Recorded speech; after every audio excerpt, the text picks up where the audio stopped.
You know, I just put up a video on Madrone trees, and I think I need to make a clarification.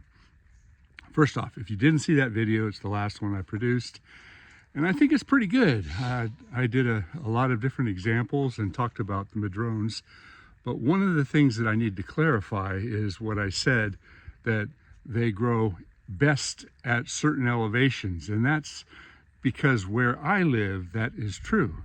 I live up at a higher elevation. That's the only area that I actually see madrones growing. Now, a lot of commenters came on and said things like, well, I live in British Columbia and they grow well down by the coast. Well, that's a really good point, because the statement, this is only where they grow, was not the right thing to say. What I should have said was, in my area, this is where I see them. Because there's a lot of trees that are taken out of their native habitat and they grow entirely different. Let's take the redwood, for instance. You know, that valley out there, there's thousands, hundreds of thousands, maybe even 1 million redwood trees down there or more. And they are brought down from higher elevation in their native habitat, where they grow very, very slowly.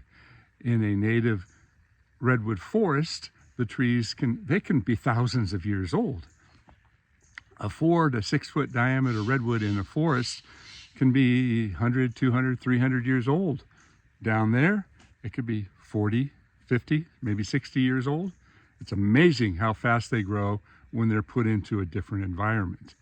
Now, the reason being, well, they get full sunshine, there's no competition, they're no longer an understory tree trying to fight for existence. You know, maybe they get plenty of irrigation, the soil is good. All the growing conditions are different.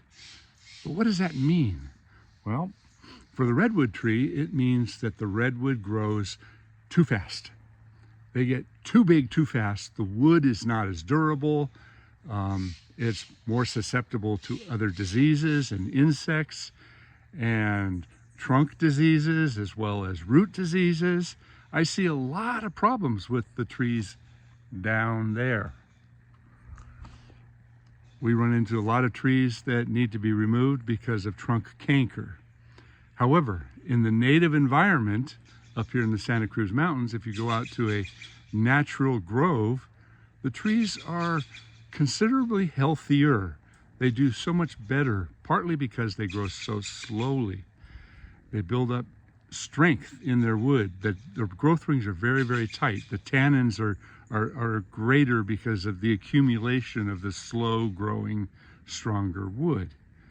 Now, when we talk about lumber with the redwood tree, it was all associated with the early days of logging all the old growth trees, and those trees had a completely different characteristic about their strength and their durability than the redwood that we're seeing today. A 4x4 redwood post from 100 years ago might last in the ground 30, 40 years before it starts to rot. A redwood post from a redwood tree from today might only last 10 or 12 years. Huge difference, and it's all because of the way the tree grows. Now, if you didn't watch the Madrone video, please go back and check it out. I'll leave a link in the comment section here, and let me know what you think. And if this is a tree that grows differently in your area, please, let's talk about it, because I'm an expert on trees in my area, and I know what happens around me. But you may be an expert, or you may have knowledge of trees that grow differently in your area, and let's all share this information. It's a tree community that I'm trying to put together. So if you're not subscribed, please do. Hit the like button, you know, leave me a comment, do all this stuff that helps this channel grow. I appreciate it. Thank you. Oh, the t-shirt? Coach Blair Glenn. I've coached I have 35 years of coaching soccer for kids. Many of those years I did 2 teams, so I think I've coached about 50 teams over all the years. Love soccer.